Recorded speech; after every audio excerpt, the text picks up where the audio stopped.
Welcome to Coming Home to Self, a home yoga practice series. My name is Jennifer and I'm coming to you from my home in Brooklyn, New York. And we're here on our third installment, our third video, accessing the fire element in our home yoga practice.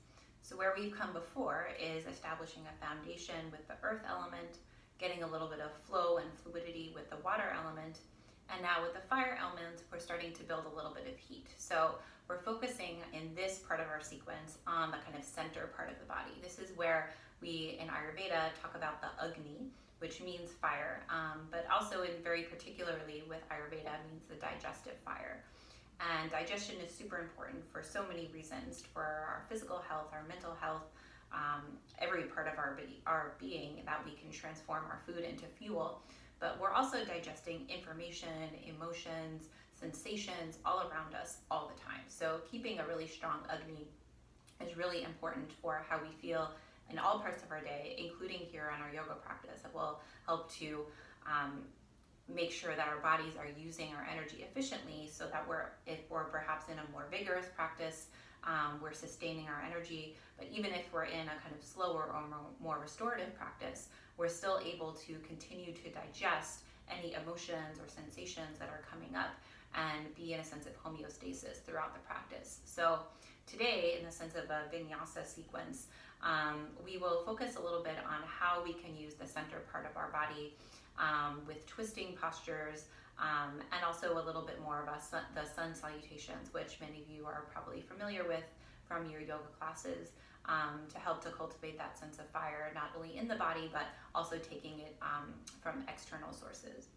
So we'll start in a standing position, and one of the ways, we'll actually start in a squatting position, because one of the principles of the fire element is that we can come to fire in two main ways. One being a kind of more dynamic way, a faster sense of movement, which you might be familiar with, especially in a vinyasa sequence, vinyasa context, but also in a much more kind of slow and sustained way. So a squat is one of my favorite ways to start the kind of official heat building part of my yoga practice, because it really helps to get into the muscles, which are always kind of churning and cooking things in the body, but also helps to build actual heat. So sitting in a squatting position is not the most comfortable for many people. It's just not part of our daily culture. So it might take you some time to get comfortable with squats. And so you can start in a more upright position with the hips kind of level with the knees. Having the hands on the legs can be also helpful.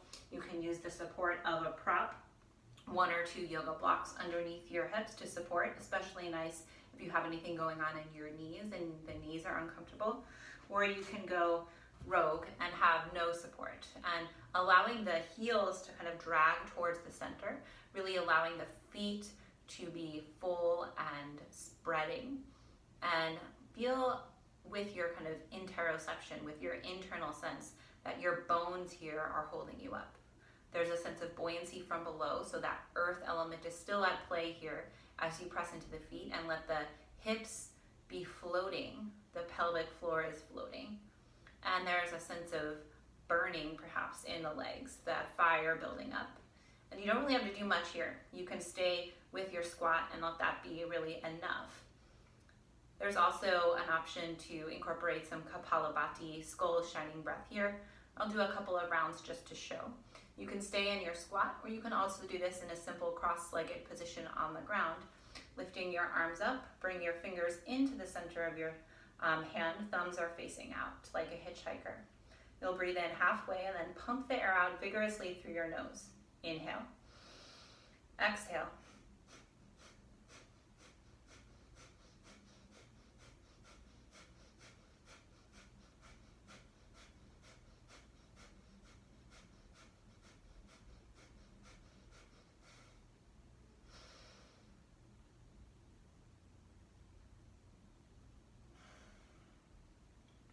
So you'll see that I did about 20 breaths there.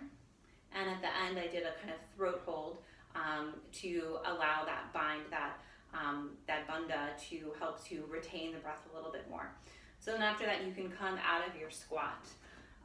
You can do 2 or 3 cycles of Kapalabhati, or also incorporate them throughout. Kapalabhati is wonderful if you're feeling kind of stagnant or sluggish, but definitely contraindicated for conditions like pregnancy or if you're feeling lightheaded or dizzy. So Kapalabhati is something to incorporate at your discretion. Then coming up to standing, we can start with a little bit of a sun salutation, Surya Namaskar. Many of you are probably familiar with Surya Namaskar A and B, so we'll just review them pretty quickly, and you can always modify as you need. So inhale for Surya A, lifting the arms up into Uttita Hastasana, upward hand pose, really reaching from the feet up to the hands. And then exhale, bringing your chest and your belly down over your legs. The knees can be soft here, depending on how you want to feel in your hamstrings, especially if you have any hamstring injuries, you want to soften those knees. You can step your right leg back and then your left leg back, come into a downward facing dog. Inhale, send your chest forward into a plank pose. And then exhale, lower your knees and lower your chest to the ground. Inhale, slide your chest forward and up for baby cobra. Hands are pressing, tops of the feet are pressing, and your collarbones are spreading. Exhale, lower down. Hips go high, downward facing dog. And then we'll take 3 to 5 breaths here in your downward facing dog, just allowing a bit of pause after that. And generally we do 3 to 5 Surya Namaskar A's, but you don't really need to be too strict about it. The intention more is allowing a sense of rhythm. So still that water element, reaching the arms back up and hands to your heart. Surya Namaskar B then incorporates Warrior 1. So we'll go over that quickly. Warrior 1 and chair pose. So starting with your feet together, knees together. The legs can also be hip distance apart if that's more comfortable. I often practice that way. Sitting down for chair pose, letting the hips come back, weight in the heels. Exhale, fold over the legs. Inhale, lift the chest. Exhale, plant the hands. Now, this time I'll show a full vinyasa with Chaturanga Dandasana. So if you're practicing that, you'll bend your knees.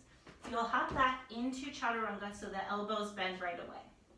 I flip over the toes for upward facing dog, and I come back for downward facing dog. Then I'll step my right leg forward. My back heel will come down at an angle. Front heel is a little bit wider than your back heel. So heel to heel alignment is, I guess, more traditional, but I find it's much more accessible with a bit of space. And then lifting the arms up. Arms next to the ears, rotate the arms, and feel the rib cage pulling into the center. Press into the back edge of the back foot, and really wrap the inner thigh up and around. And then you'll come down. Step back to plank pose. You can take that vinyasa again. You could always lower down to your knees, come to your chest, find baby cobra instead of that chaturanga, up dog, and downward facing dog. And then we do the left side, of course, up to warrior 1. Hands come down and stepping back. And I'll show this other variation of the vinyasa, lowering the knees and then lowering the chest halfway for a half chaturanga, which I actually find harder sometimes than full chaturanga. Then you can come up to an upward facing dog and downward facing dog. Look forward to your hands. You step, or lightly hop to the top of your mat. And then end with your chair pose. Coming up and arms down. And again, typically around 3 of those Surya B's are done in sequence, and that's just to kind of build the rhythm, build the heat. And you can kind of get a little bit lost in that bit of the practice. And not to say that your mind isn't focused, but the rhythm allows you to not have to think so much. You can really be focused and feel that sense of tejas, that fire building up, that purifying fire. So we'll do, just to close, a little bit more of a twisting sequence so that you can see what it's like to build into the standing postures. The standing postures really help to build fire in the legs a lot of the time, and that sense of the muscle tissue just building fire and churning and metabolizing all the time is part of what we're working with the fire element in the kind of middle part of the practice. So we'll do a little bit of a twisting sequence to show some of the standing postures. So starting in chair pose, you can sit down with the hips. Bring your hands to your heart and turn your body to the right. Hook the elbow outside side of the right leg. You can come into this full twist or come a little bit more upright. Either way, you'll transfer your weight onto your right foot and then gracefully step your left leg back into a lunge. You can stay here, letting your hands come to your heart, or reach your arms open. Take a couple of breaths here. And then start to stretch your top arm up and back. Take a reverse kind of side bend. And then you'll open to a warrior two, Virabhadrasana 2. And you want to adjust your feet so that your front knee is relatively over your heel. It doesn't really matter so much. And then we'll move through a little flow here. So reaching back into your peaceful warrior and then coming down to a side angle pose. And notice how I'm really using the earth element in my legs, the stability of the legs, they're not moving. The water element in the upper body, as I flow, I almost think of it as like I'm a little piece of seaweed just swaying in the ocean of my breath. And of course the fire element as my torso moves back and forth, churning the agni. Good, finding this, maybe a pause here. And here we again, just like we talked about in the water video, it's kind of nice to establish a breath ratio with some dynamic movement first. So we come into these holding postures. That breath ratio is still there. So we inhale at the same rate and exhale. Inhale, maybe come back to a warrior two. Then bring the hands down to the floor. You can hug your right knee into your chest. Spin to the inside of the back foot and take a fallen triangle. Good. Then hands come down. Pull the knee in. You can step back to plank pose and move through your vinyasa. Lift the hips high and downward facing dog. And then you'll want to close symmetrically. So maybe you sit down into chair pose before you come back and do the other side. So that's some of the ways that we can access the fire element in the middle part of our yoga sequence. And typically in a vinyasa class, the fire element is probably the longest part. So maybe a good 15 to 20 minutes are spent on these kind of standing postures.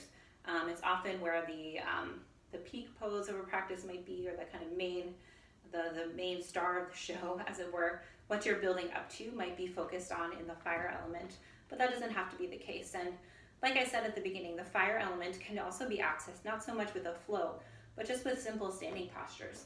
If you were to stand, so we, one of the best ways to, I think, incorporate all the elements in this, and is a good transition to our next segment, is actually coming into goddess pose. So letting your feet come a little bit wider than your hips, not super wide, bending your knees. So this is a kind of standing version of the squat. And you could do a bunch of different things with your arms. You can be sort of soft and gentle with your arms on your legs. You can reach your arms up to the sky, or let the arms come out in a cactus. Feeling, again, the legs squeezing towards one another, so there's kind of isometric engagement of the legs as the feet spread. And we're not really doing that much here. We're literally just standing still, and yet there's so much fire. We can access fire also through our eyes, through our gaze. Fire is illuminating. So the things that we can see are because of fire. So as we focus our gaze on a drishti, a focal point, we can also cultivate the fire element even if our body is not moving. And one of my favorite sequences to do with the arms here in goddess pose, which is sort of a way to distract the mind from the intensity in the legs, is to actually go through a vayu, an air kind of sequence with the arms. So as you inhale, you'll reach your arms up overhead. Exhale, press the hands down. Inhale, float the arms up. Exhale, push the air to the sides. And then inhale, bring your hands over your belly, almost like you were holding an orb. Then exhale. Inhale, arms stretch up and around. Exhale, air moves down. Inhale, air moves up. Exhale, air circulates. Inhale, air comes to the center, feeding that digestive fire. Let's do just one more because it's so much fun. And all of these movements of air are the 5 different ways that air can move in the body and around us. So we're also incorporating that air element here. And then you can release that. And then you can really feel the fire in your legs. And so simple standing postures like that are just held for a duration of time are also a great way to build fire. So lots of different ways to build heat in the center. And I'm sure you can think of even more: jumping, kind of moving dynamically, holding stronger postures, letting yourself be in a heated room, with discretion, of course. Summertime is coming, so your room might be heated naturally, but keeping things nice and balanced all the time. So that flow of breath, the grounding, our sense of space will also help to balance the fire element. So thank you so much for joining, and I'll see you next time. Namaste.